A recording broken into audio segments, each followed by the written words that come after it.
Maraming salamat, kapatid. At tunay nga na purihin po ang Panginoon muli sa araw na ito, panibagong buwan na naman. At nandito na tayo sa pinakahuling buwan ng ating taon. No? Parang kailan lang ay December na uli. At ang ating tema for the month of November is Thanksgiving. Yun. Thanksgiving. So, sabi nga, kung gusto mong magpuri sa Panginoon, ikaw ay magpasalamat. Kapag nagpapasalamat ka sa Panginoon at sa lahat ng bagay, ay nagpupuri ka na rin daw noon sa Diyos. So, kung gusto niyo magpuri sa Panginoon ng husto, ay magpasalamat tayo sa Kanya. Sa Biblia, there are over 400 passages mention about thanksgiving or gratitude. No? Through these passages, no, mamaya ay makikita natin, matututunan din natin kung paano ang Diyos nais niya na tayo ay matutong magpasalamat sa Kanya.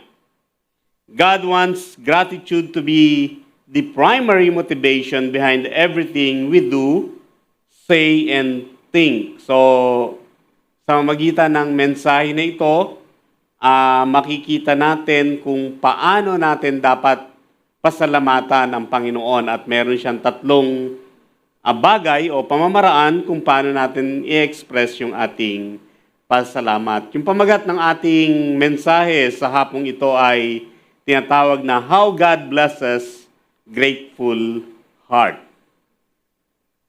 Sino ang grateful sa hapong ito? Amen, no? Marami tayong dapat ipagpasalamat sa Panginoon. Amen. Palakpakan natin ang Panginoon. Nais ko lang muli basahin yung binasa ng ating kapatid sa ating text dito sa Psalms 104. Sabi diyan, enter his gates with thanksgiving and his court with praise. Give thanks to him and praise his name. And doon din sa Thessalonians, 1 Thessalonians 5:18, give thanks in all circumstances, for this is God's will for you in Christ Jesus. No? So, lahat daw ng nangyayari sa atin, ipagpasalamat natin. So, paano yung mga hindi magandang nangyayari? Pagpapasalamat ba natin? Amen. Kasi sabi diyan, in all circumstances. Hindi tayo nagpapasalamat sa Panginoon dahil maganda ang nangyari sa atin. No? Hindi tayo nagpapasalamat sa Panginoon dahil ganito yung nangyayari. Umaayon sa atin lahat ng bagay. Hindi. Kundi sa lahat. Kasi binibigyan tayo ng lesson upang matuto tayo. No? Kung may pangit na nangyari, ibig sabihin, may nais ituro sa atin ng Panginoon. At dapat nating balikan o tingnan yon na ano ba yung nais ituro sa atin ng Panginoon. Baka mamaya, nais nating makamit yung bagay ng madalian. So, ang magiging epekto nun, parang na-spoil tayo na hindi na tayo natututong maghintay. Hindi na tayo natututong sumunod sa process. No? Gusto natin mga madali na lang. So, instant. So, lahat ng instant daw ay masama. Diba? Instant noodles. So, magkakasakit kayo sa kidney. Lahat ng instant. So, bagamat minsan nakakabigay sa atin ng kaaliwan, pero in the process, nakakasama pa rin. No? For a meantime, meding maganda. Pero yung dumadaan sa proseso, natututo tayo. Tumitibay din tayo. Dahil pinadadaan tayo ng Panginoon. So, in all circumstances, sabi dyan, magpasalamat tayo, for this is God's will for you in Christ Jesus. So, tatanungin natin, what is God's will for me? Ano bang kalooban sa akin ng Panginoon? Ang gusto ng Panginoon para sa atin, para sa iyo, ay gusto niya na maging mapagpasalamat ka palagi sa lahat ng nangyayari. Ang pagiging mapagpasalamat, meron itong positive impact sa ating buhay.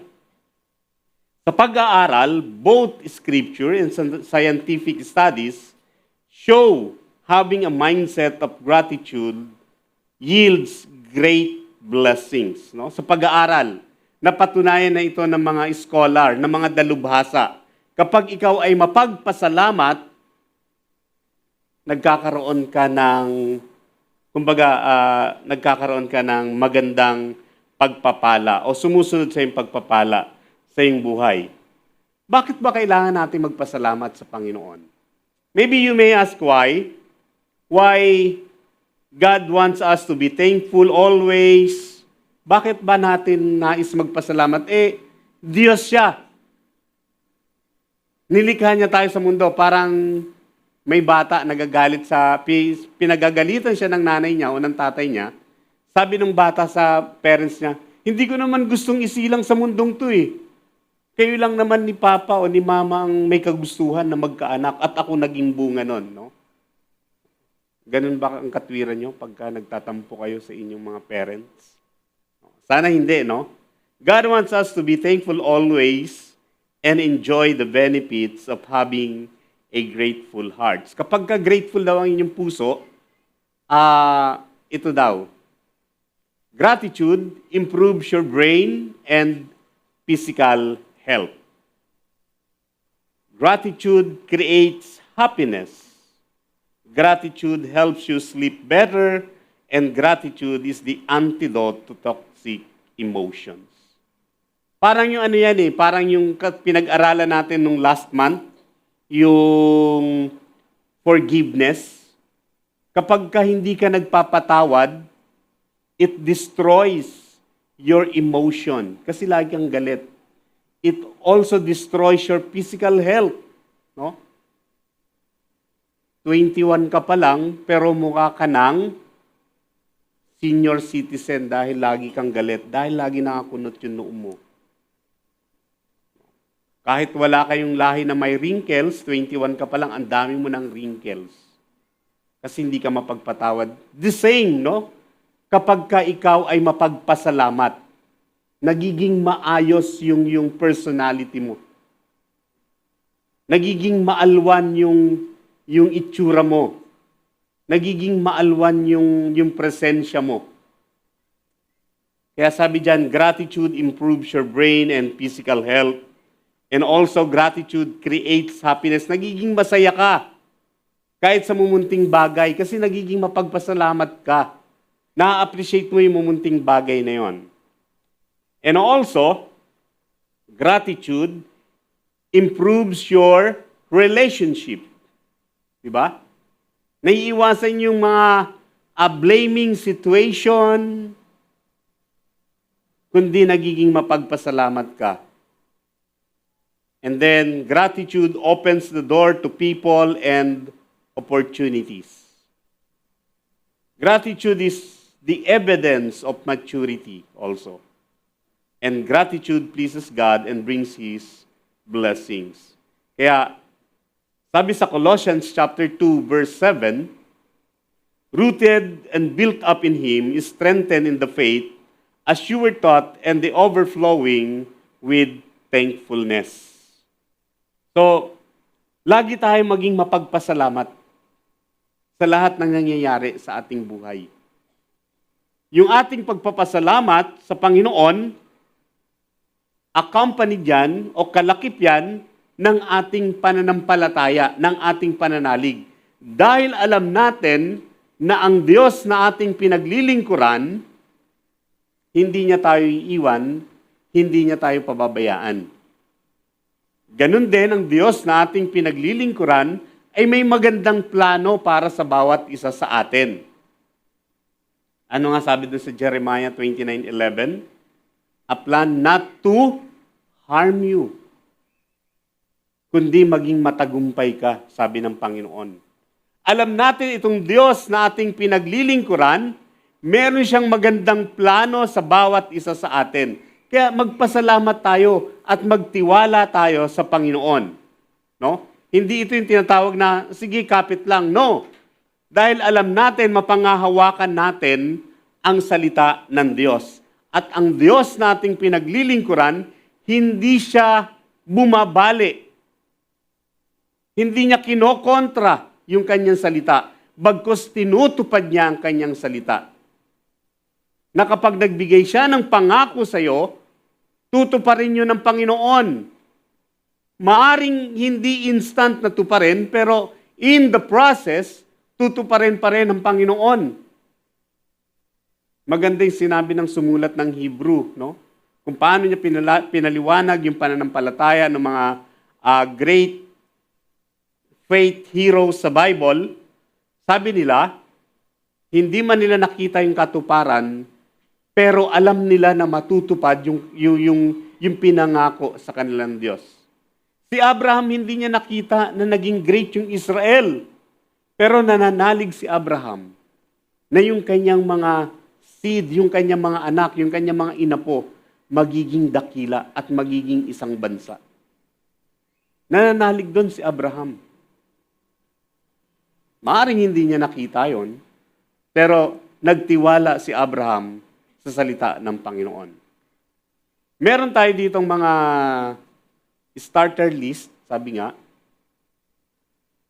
para kung paano magpasalamat sa Panginoon. Sa Psalms, sabi dyan, "You created and formed me in my mother's body. So I thank you because you made me." Nagpapasalamat si Haring David sa Panginoon, sa Diyos, dahil nilikha siya ng Diyos. At sa tiyan ng kanyang nanay, hinubog siya. Hinubog siya. Ganun din sa Ecclesiastes chapter 11, verse 8. Sabi diyan, "Be grateful for every year you live." Magpasalamat ka sa bawat taon na ikay nabubuhay. Hindi ka lang nagpapasalamat tuwing birthday mo. Salamat, Lord, dahil sa handa. No? Kundi nagpapasalamat ka dahil ginabayan ka, sinamahan ka ng ating Panginoon Diyos all throughout the year. No? So, magpasalamat tayo, sabi diyan.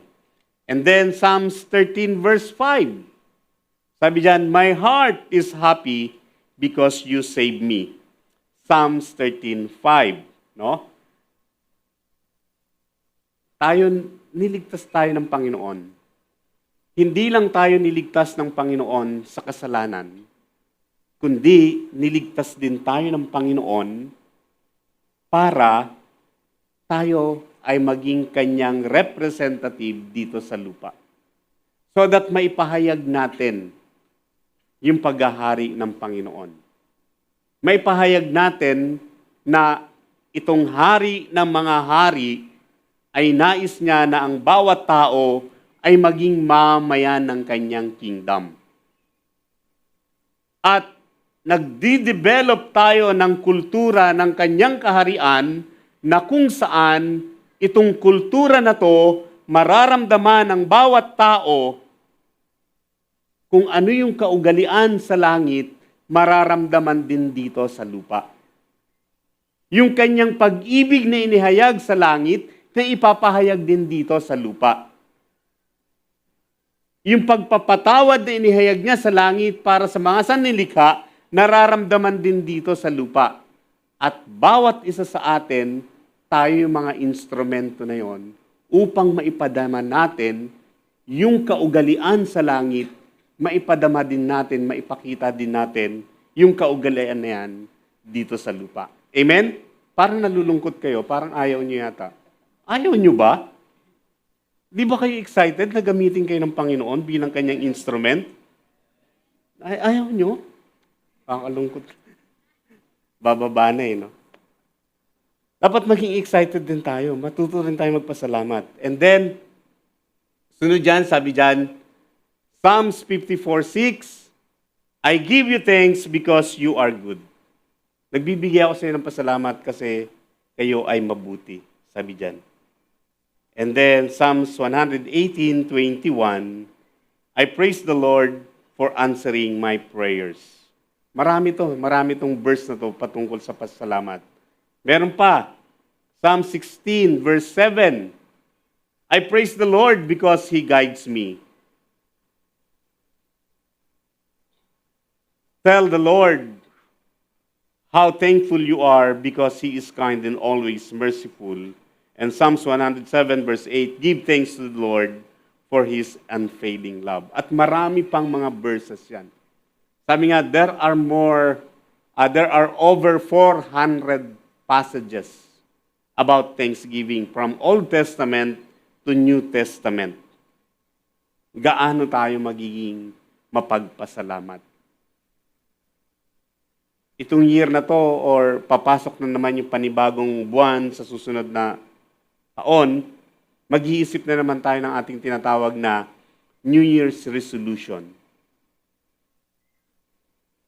Kapag nag-inventory tayo ng ating buhay, tingnan natin yung mga bagay na binigyan ng Panginoon ng improvement sa atin. Saan tayo nag-improve, no? Sa ating character, sa ating attitude towards sa ating relasyon sa Panginoon. Yung ating godly character, papaano nag-i-improve. Yung ating pagbabasa ng Biblia, paano tayo lumalalim, paano ito nangungusap sa atin. Tingnan natin lahat yon sa ating inventory. Makikita natin doon, ma-amaze tayo, kung paano ang Diyos kumilos sa ating buhay all or the whole year, no? Kung paano niya tayo ginabayan. Yung mga problema, yung mga suliranin na ating kinaharap, paano tayo tinulungan ng Panginoon, paano natin na-overcome yung mga suliranin na yon. Yung mga challenges na dumating sa ating buhay, paano natin na-overcome yung mga bagay na yon. Tatlong bagay ang nais ng Panginoon kung paano natin siya gustong pasalamatan. Ayaw lumipat, sir? Ayun. No? God's 3 favorite ways for us to express gratitude. First is the habit of singing, no, to God. Sabi diyan sa Psalms 147 verse 7, sing to the Lord with a grateful praise. Make music to our God on the harp. Sino dito yung pagmasaya kumakanta? Pag masaya kayo, kumakanta kayo, no? Kahit naliligo, pag nagluluto, sino ba marunong magluto dito ng pagkain? Yung kanyang pagkain, no? Hindi na umaasa sa nanay, ma, anong pananghalian? Kundi ikaw na mismo yung nagluluto. Kumakanta ka habang nagluluto, kumakanta ka habang naglilinis ng iyong bahay, masaya ka. Ganun din kapag nagpapasalamat ka sa Panginoon o nagpapasalamat ka sa mga bagay na tanggap mo, kumakanta ka rin.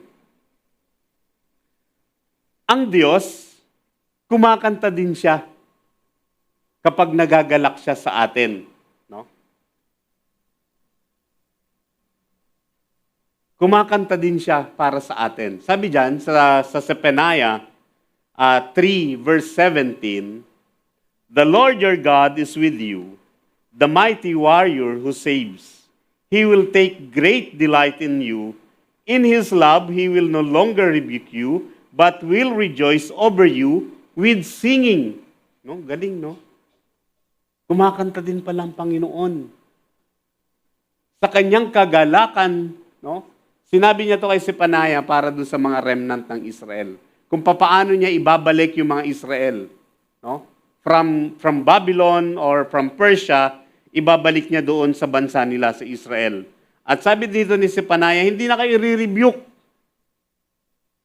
but will rejoice over you with singing. So, ang Panginoong Diyos, no, sa kanyang kagalakan sa bawat isa, kapag nakikita niya tayo na nag-i-strive tayo, lumalago tayo sa ating pananampalataya, nagagalak siya sa atin at kumakanta din siya.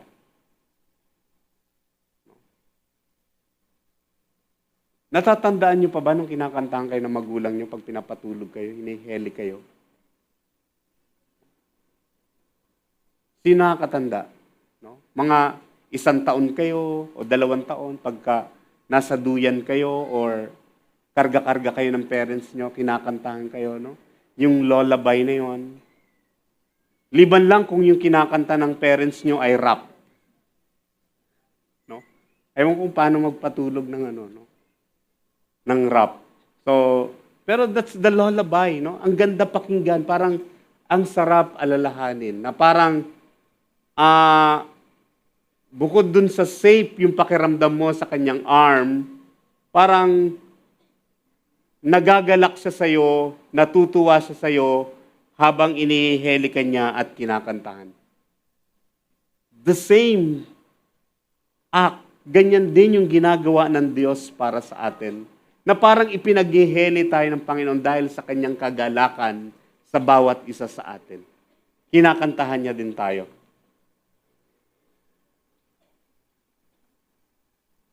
Sa Colossus chapter 3, verse 16 to 17, sabi diyan, yan.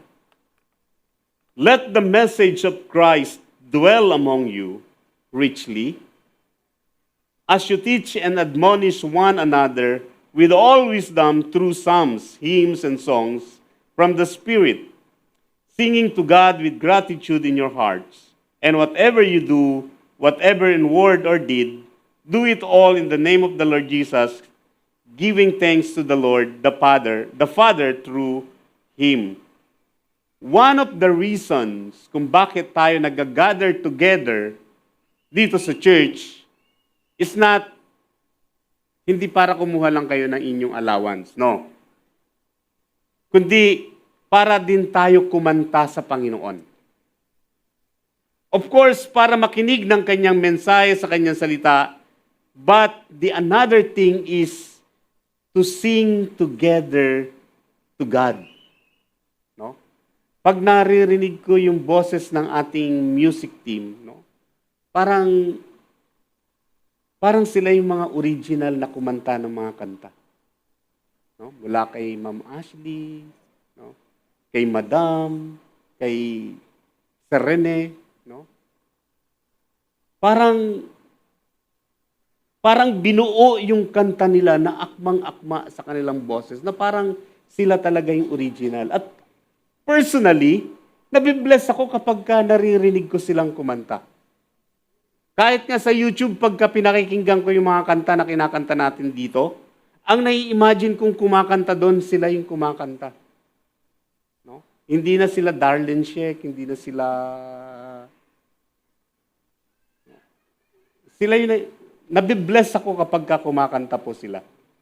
Yeah, walang halo pong biro. Nagpapasalamat ako sa Panginoon dahil ginagamit niya yung mga tao na to. Makita, marinig yung boss nila na nabibless tayo na kapag tayo kumakanta together, no, na ipiprepare yung ating puso at ipinakikita noon kung gaano kadakila ang Panginoon. Ang Panginoong Diyos, hindi naman siya after sa maganda nating boses. Kapag kumanta kayo, kung wala kayo sa tono, hindi naman malulungkot ang Panginoon, hindi naman sasabihin ng Panginoon, ep. No? O kaya wala siyang buzzer. No? Wala siyang buzzer pagka medyo lumilis yung tono mo, wala naman siyang gong na ganun. Tinitingnan ng Panginoon yung puso mo na umaawit din. Yung sinseridad ng puso mo. Kaya pag kumanta kayo, pag kumanta sila, sabayan nyo. Kahit, no? Kasi pagka sumasabay kayo sa pagkanta nila, parang yung boses nila, boses nyo na rin, na inihahandog sa Panginoon. Umawit din kayo. Masarap, sabi nga ni Pablo sa Colossus, sama-sama kayo, umawit kayo ng mga himno, ng psalms, and songs from the Spirit, singing to God with gratitude in your hearts. No? Wala naman tayo sa tawag ng tanghalan pagka kumanta tayo. Wala namang mag-judge sa atin na, Pastor Nick, medyo sumablay ka dun sa nota na yun. Wala namang ganun sa Panginoon. Ang tinitingnan ng Panginoon yung sinseridad ng ating puso. Pero syempre, ibang usapan na pagka nag-song lead na kayo dito. Ibang usapan na yon, di ba? Pero kung kakanta lang tayo sa Panginoon sama-sama, okay yon. Pero syempre, pagka magso-song lead, dapat katulad nila Madam, nila Ma'am Ashley, mga ganun mga quality. Nila Kagawad. Ganyan, no? Para naman, yun nga, yun nabibless yung bawat isa. Pero again, sa Panginoon, hindi niya tinitingnan kung gaano kaganda ang boses natin. Tinitingnan niya kung gaano kasincere yung ating puso sa ating pagbibigay ng ating papuri at ng pasalamat sa Kanya sa magitan ng awitin. And then, the second habit, no? Yung pangalawang kaugalian na gusto ng Diyos sa ating pasalamat is giving back to God. This is the second habit of gratitude. No? Sabi dyan, Psalms 54 verse 6, I will sacrifice a free will offering to you.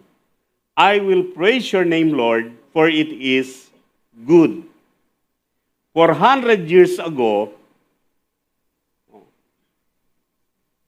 o 400 plus years ago, yung mga tao mula sa Europe, especially sa United Kingdom, pumunta sila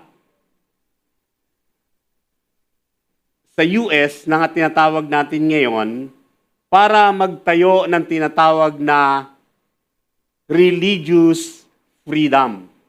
Ang tawag sa kanila, mga ilang pastor ba sila? Ang tawag sila ay pilgrims. No? Sila ay nagland, no? Nanirahan sila sa tinatawag na Boston, Massachusetts, no? Kung hindi ako nagkakamali. Nung ma-establish na sila doon, nung makapag-ani sila nung kanilang first na ani, ay nagdiwang sila ng okasyon na tinatawag nilang Thanksgiving. And then yung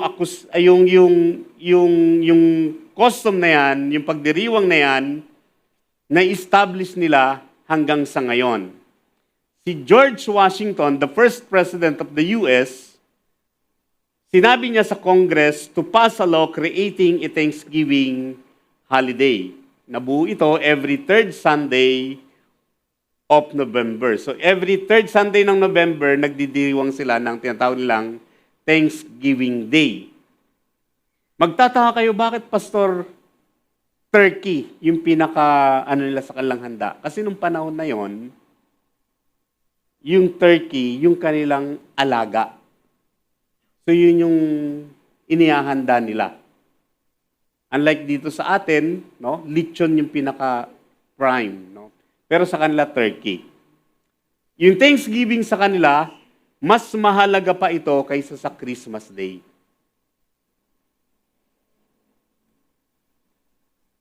Sa kanila, yung Thanksgiving, pinaghahandaan talaga yan. Yung bawat pamilya, kailangan umuwi sa kanilang tahanan, magsama-sama sila para magdiwang ng tinatawag na Thanksgiving Day. Si Abraham Lincoln, dineclare niya na every last Thursday ang pagdiriwang, Thursday of November na magdiwang ng Thanksgiving. Pero si Franklin Roosevelt ay sabi niya every fourth Thursday of November.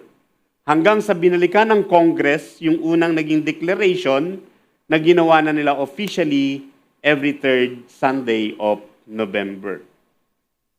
3,000 years ago, God instructed the Israelites through Moses to celebrate the feast of the harvest.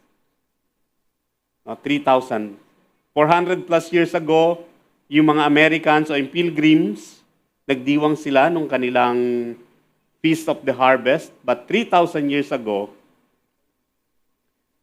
inutusan ng Diyos si Moses na ipagdiwang yung tinatawag na Feast of the Harvest. Sa Deuteronomy 16, verse 10 hanggang sa 11, sabi diyan, "Then celebrate the festival of weeks to the Lord your God by giving a freewill offering in proportion to the blessings the Lord your God has given you." Dito po nabuo yung tinatawag na tithes, yung 10% na pagbibigay nila sa Panginoon. Sabi sa 1 Corinthians chapter 13, yung love chapter, "Ibigay ko man ang lahat ng bagay, kung wala naman akong pag-ibig, baliwala yon."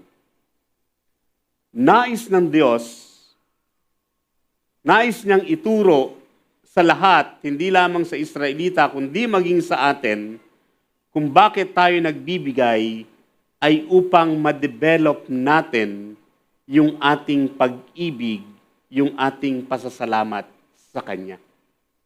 So we give thanks to God through giving back to Him sa lahat ng binibigay niya sa atin. 10% yung pinaka-baseline. So kung ikaw ay mag-aaral magbigay sa Panginoon, magsisimula ka sa 10%. No? Hindi mo sabihin na, sabi ni Pablo, kung ano nasa puso, ito yung ibigay. Paano kung 0.5% lang yung nasa puso mo? Dahil natatakot ka na magutom ka. Natatakot ka na mawalan ka. Again, ang pagbibigay sa Panginoon is a matter of faith nung ating pananampalataya sa Panginoon, na kung saan ang Panginoon ang nagsusupply ng ating lahat ng ating pangailangan. Ganun din, sa verse 11, sabi dyan sa Deuteronomy, "And rejoice before the Lord your God at the place He will choose you as a dwelling for His name. You, your sons and daughters, your male and female servants, the Levites in your towns, and the foreigners, the fatherless, and the widows living among you." Doon daw kayo magkakatipon para i-celebrate yung Feast of the Harvest. No? Sa Israel, meron silang 7 na official na feast. Meron silang tinatawag na spring at autumn feast. Yung spring feast, ito yon, no? Yung Passover.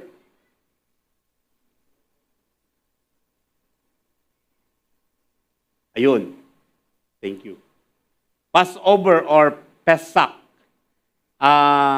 Kino-commemorate nito yung Passover of the Lamb, na kung saan yung nasa Egypt pa sila, nagpatay sila ng panganay na tupa at yung dugo nun ipinahid doon sa bawat pinto. During this feast also, ang ating Panginoong Jesucristo namatay. Magdiriwang sila ng tinatawag na Passover feast.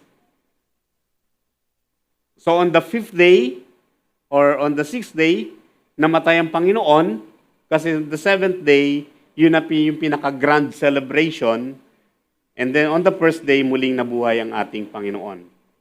Second is Feast of the Unleavened Bread. No?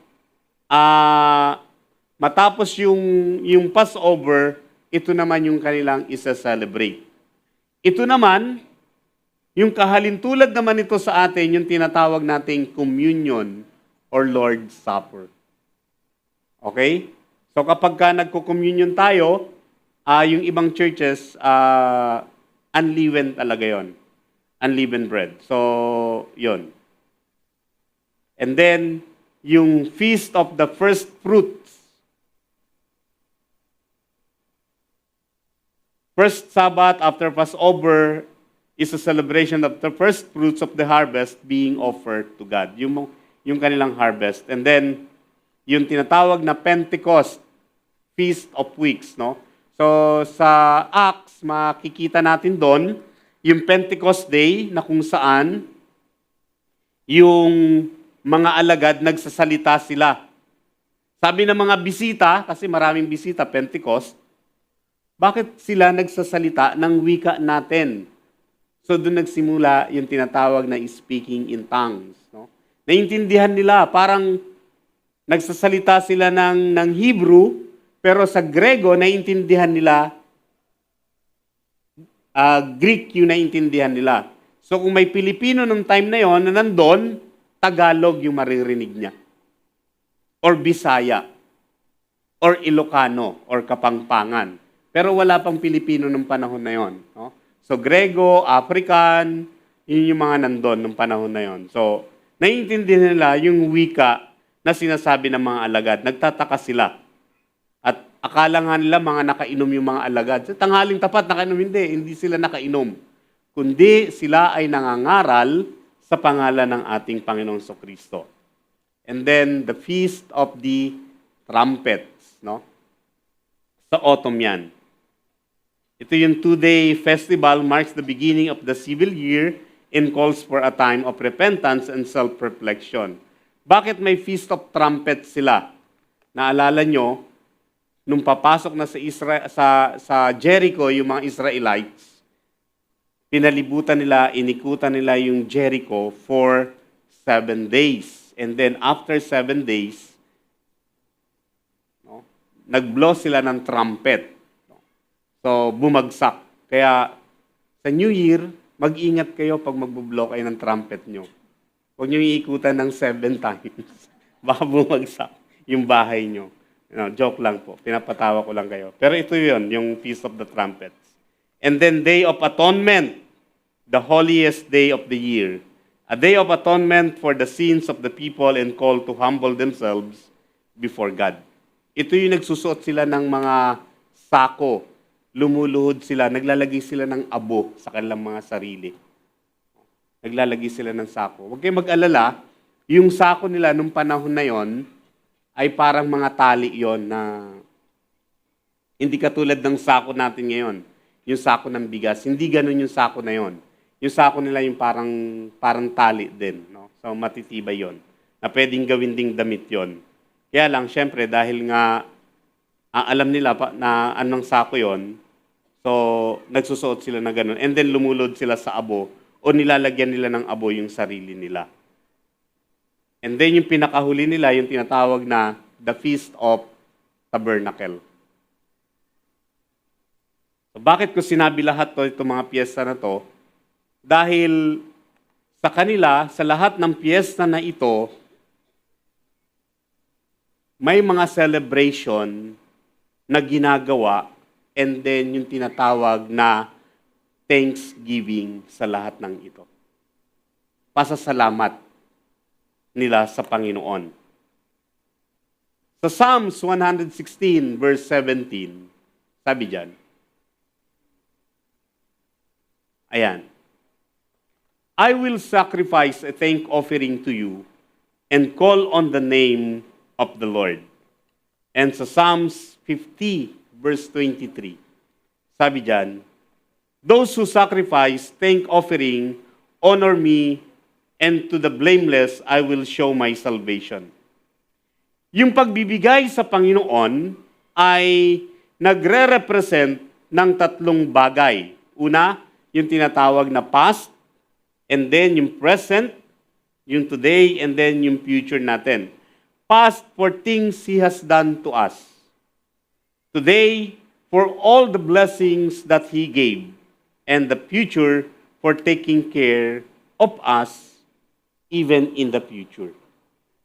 Alam natin, nakakasigurado na tayo na ang Panginoong Diyos ay iti-take care niya tayo even sa ating kinabukasan. Maaring hindi natin sigurado ang ating kinabukasan, but we know who holds the future. Nakakasigurado tayo kung sino may hawak ng ating future. Di ba? Kaya alam natin at nakakasigurado tayo and confident tayo na iingatan tayo ng ating Panginoong Diyos even to our future. Proverbs 3:9-10. Honor the Lord with your wealth, with the first fruits of all your crops, then your barns will be filled to overflowing and your vats will brim over with new wine. Sa panahon natin ngayon na kung saan ang bawat isa ay dumadaan sa tinatawag na kahirapan, pagsisikip ng sinturon, parang tinitingnan na, bakit ba ako magbibigay para sa Panginoon? Kailangan ba ng Panginoon yung aking material things? Kailangan ba ng Diyos ang aking pera, yung aking wealth? Kailangan niya ba yon? Kung siya'y makapangyarihan sa lahat, siya may-ari ng lahat ng ito, kailangan ba yon at kailangan kong magbigay? The answer is no. Hindi kailangan ng Panginoon yon. But He wants us to learn to recognize na ang lahat ng bagay na ating tinatamasa ay mula sa Kanya at marapat lamang tayong magbalik sa Kanya bilang ating pasasalamat. Sa Deuteronomy 14:23, sabi dyan, please, pakitulungan ako. Sabi dyan, be sure to set aside a tenth of all that your fields produce each year. Eat the tithe of your grain, new wine, and olive oil, and the firstborn of your herds and flocks, in the presence of the Lord your God, at the place He will choose you, or He will choose as a dwelling for His name, so that you may learn to revere the Lord your God always. Para matutunan natin na matakot na pahalagahan siya sa lahat ng pagkakataon. Kapag sinabi, ng Biblia, the fear of the Lord, hindi ibig sabihin na matakot na para nakakita tayo ng multo.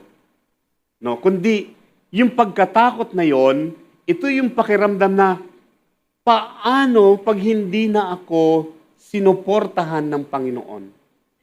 Paano pag hindi ako sinamahan ng Panginoong Diyos? Paano kung parusahan ako ng Panginoong Diyos? Iyan ang ibig sabihin ng pagkatakot. Yan ang sinasabi na to learn to revere the Lord. Ibig sabihin na tinitingnan natin paano pagka ako'y napahiwalay sa Diyos. Ano ang mangyayari sa akin? Hindi ito yung pagkatakot na parang nakakita na tayo ng multo na, Matapos mong matakot, sasabihin mo na, KJMS mo na yan. Tama ba? O, KMJS, parang ganon, Gabi ng lagim. Hindi po ganon.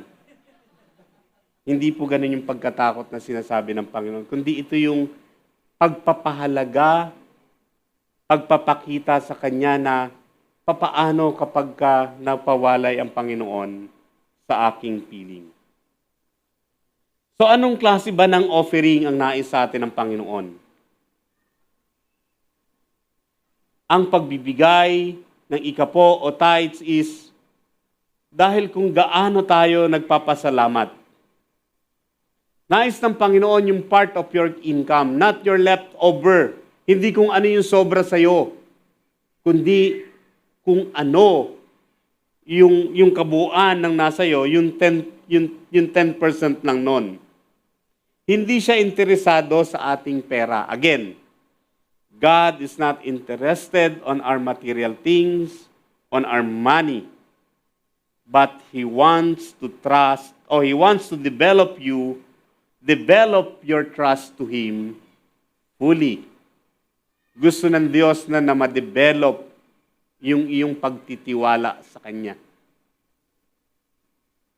Sa kabila ng iyong kahigpitan, ng iyong kawalan, ng kakapusan, nais pa rin ng Diyos na ma-develop ang iyong pagtitiwala sa Kanya. Yan ang gusto ng Panginoon.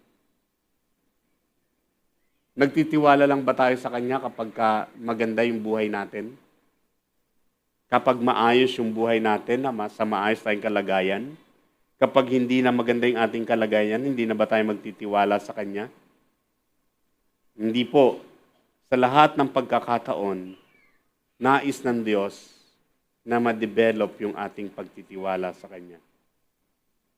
Sa Luke, sabi dyan, ayan, give and it will be given to you. A good measure, pressed down, shaken together, and running over, will be poured into your lap. For with the measure you use, it will be measured to you. No? Sabi diyan, magbigay daw kayo upang bigyan din kayo ng Diyos. Ibabalik sa inyo ng sobra-sobra at umaapaw ang ibinigay ninyo, sapagkat kung paano kayo magbigay sa iba, ganun din ang pagbibigay sa inyo ng Diyos. Sinungaling ba ang Diyos? Hindi, di ba? So, kapag nagbibigay tayo, actually, it reciprocate, ibinabalik din naman sa atin ng Panginoon. Pero hindi tayo nagbibigay dahil alam nating ibabalik ng Panginoon. Nagbibigay tayo dahil grateful tayo sa mga blessings na ibinigay niya. Nagbibigay tayo dahil hindi para tayo pagpalain. Kaya tayo nagbibigay dahil pinagpala na tayo ng Panginoon. Ibinabalik lang natin sa Kanya yung mga pagpapala na ibinigay niya sa atin. From the moment you wake up in the morning, God blesses you already. Binigyan ka niya ng panibagong araw para masaksihan yung kagwapuhan namin. Hindi. Para makita natin, no? Matamasa natin yung pagpapala ng buong araw na yon. Pakikat po yung unang sentence. Huwag niyo pong masyadong intindihin yon. Baka hindi kayo makatulog. No? Nawala tuloy ako. Sabi dyan, kailangan ipagkatiwala natin sa Kanya ang ating buhay. Hindi siya sinungaling. Alam natin na gagawin ng Panginoon yung Kanyang pangako. Alam natin na gagawin ng Diyos yung Kanyang mga sinasabi. Dahil kapag ang Diyos ay nagsalita, ito ay nagiging batas. Hindi niya ito kokontrahin. Hindi niya kokontrahin kailanman yung Kanyang sinabi. Bagkos, gagawin niya ito, isa sa katuparan niya ito. Ano sabi ng Biblia? Heaven and earth will pass away, but the Word of God will still remain. Mananatili ito. Kaya, mga minamahal, ang pagbibigay, ito ay usapin ng ating pananampalataya sa Panginoon. Paano ba tayo nagtitiwala? Paano ba ang ating pananampalataya sa Kanya? It's not a matter na kung meron tayo o kung may sobra. No. Kundi kung paano tayo nagtitiwala sa Kanya. Sa Malakay, chapter 3, verse 10, ito lamang yung verse na ang Panginoong Diyos ay naghamon. Hindi yung handa, hindi yung English ham. Hamon, challenge. No? Huwag nyo nang isipin yung 500 na pagkasya yan. Challenge. Sabi dyan, bring the whole tithe into the storehouse, that there may be food in my house. Sabi niya, test me in this, says the Lord Almighty, and see if I will not throw open the floodgates of heaven and pour out so much blessing that there will not be room enough to store it. Marami na po yung nagpatotoo dito. Marami na mga kilalang tao yung nagpatotoo na kung paano hindi na nila ma-contain yung blessing, yung material blessing ng Panginoon dahil sa kanilang pagbibigay sa Panginoon. Nandyan sila, Mr. William Colgate, no? Yung bago sa ating kapanahunan, sila Rick Warren, at marami pang iba na nagbibigay sila 100% sa Panginoon, and yet, grabe yung ibinabalik sa kanila ng Panginoon. Kaya nga si Mr. William Colgate, no, naging household name yung kanyang brand na Colgate. Di ba? Pag bibili kayong toothpaste, pabili nga po ng Colgate yung close-up. Pabili nga po ng Colgate yung Happy. Di ba? Naging household name na siya. Dahil ito yung pagpapala ng Panginoon sa kanyang pangalan. Naging brand name na siya. Ito lamang yung verse na sabi niya, subukan niyo ko. Subukan niyo ko. So this is the second habit of gratitude, giving back to God. And the last habit, the third habit is communion with God. No? Yung pasasalamat. Kung tunay na nagpapasalamat ka sa Diyos, dapat regular kang nakikipag-usap sa Kanya. Regular kang nakikipag-communicate sa Kanya kasi thankful ka. Mga kabataan, iwasan nyo yung nagpo-post kayo, I love my mother, ang sipag-sipag niya, mahal niya ako. And then magpipicture kayo sa nanay nyo, tapos kayo nakaupo lang sa sopa o nakahiga lang. Hindi kayo tumutulong. If you are really grateful to your parents, no, tandaan nyo, dapat kayo yung nagtatrabaho sa inyong mga bahay. Pahinga muna kayo, kami naman magtatrabaho.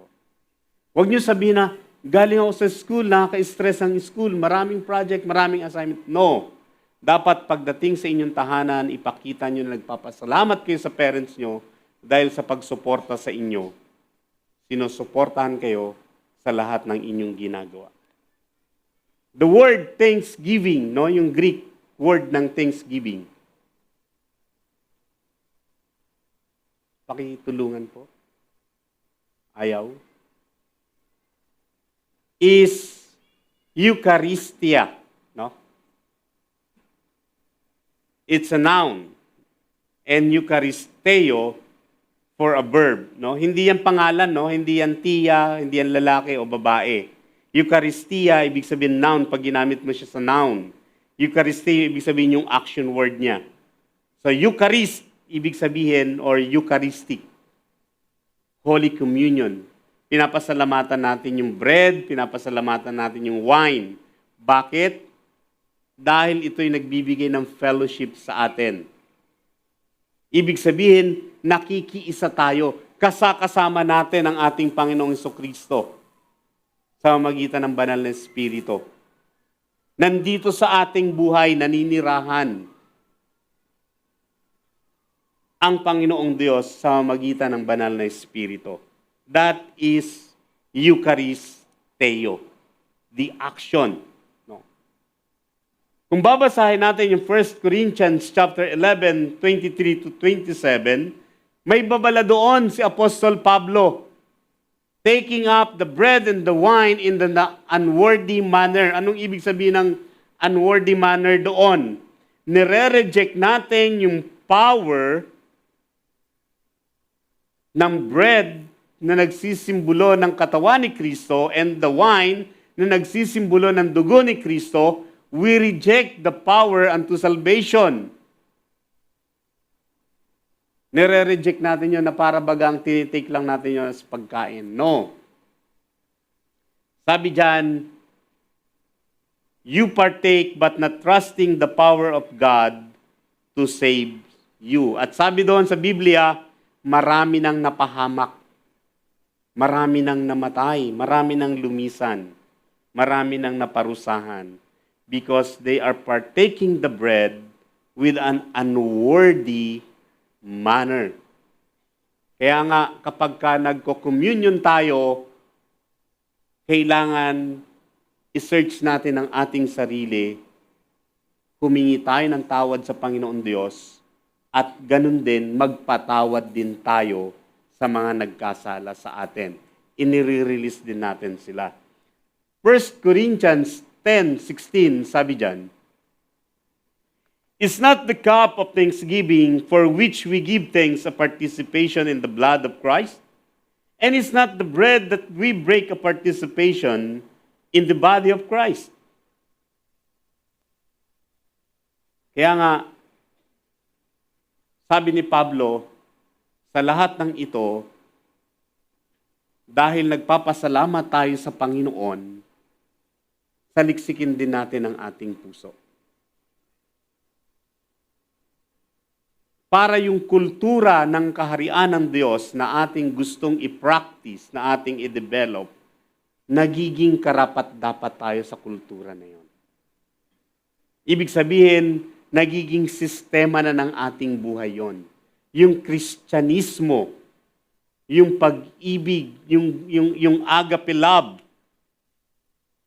yung lahat ng ating pinag-aaralan for the whole year na ating pinapractice, na nagiging kultura yan, nagiging heavenly culture yan, na nais nating ipakita sa lahat ng tao. So that kapag ang tao tumitingin sa bawat isa sa atin, they see our King in us, the Lord Jesus. No? Sabi nga ng kanta, I can see in you the glory of my King. Pag nakita nila tayo, nakita nila kayo, just like they see the Lord Jesus in you. They see our King in your life. Amen? Amen. 1 Corinthians 15:57. Yan. But thanks be to God. He gives us the victory through our Lord Jesus Christ. Binigyan niya tayo ng katagumpayan sa magitan ng ating Panginoong Kristo. That is the third habit of being grateful to God. Yung communion natin sa Kanya. Sa lahat ng ito, nagiging mapagtagumpay tayo.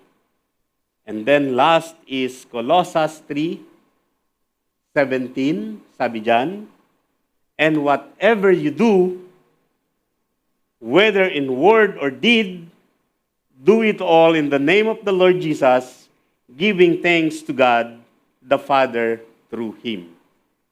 Nag-aaral man kayo, naglalakad man kayo, ano man ang inyong ginagawa,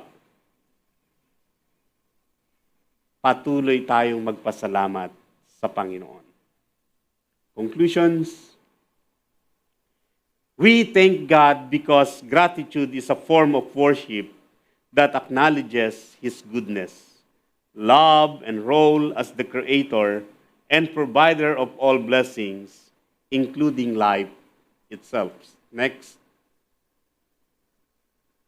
Pakilipat po. Thanking God also fosters positive personal qualities like humility, contentment, and joy, while shifting focus from personal problems to His provisions, deepening our faith and helping us appreciate what we have. Purihin po ang Panginoon. Tumayo po tayo at tayo po ay manalangin. Salamat po, dakilang Diyos, sa mensahe na aming napakinggan about gratitude, about thanksgiving. Kung paano nyo pinagpapala ang isang mapagpasalamat na puso. Kung paano nyo ini-enlight, Panginoon, yung kanyang buhay. Pinagagaan, Panginoon, yung mga mabibigat na experiences, yung mga challenges, dahil meron kaming pusong mapagpasalamat. Tunay nga, Panginoon, na pinapupurihan ka namin. Saan man namin ibaling ang aming paningin, mapakaliwa, mapakanan, Lord, hindi namin maitatanggi ang mabubuting bagay na ginawa mo sa aming buhay.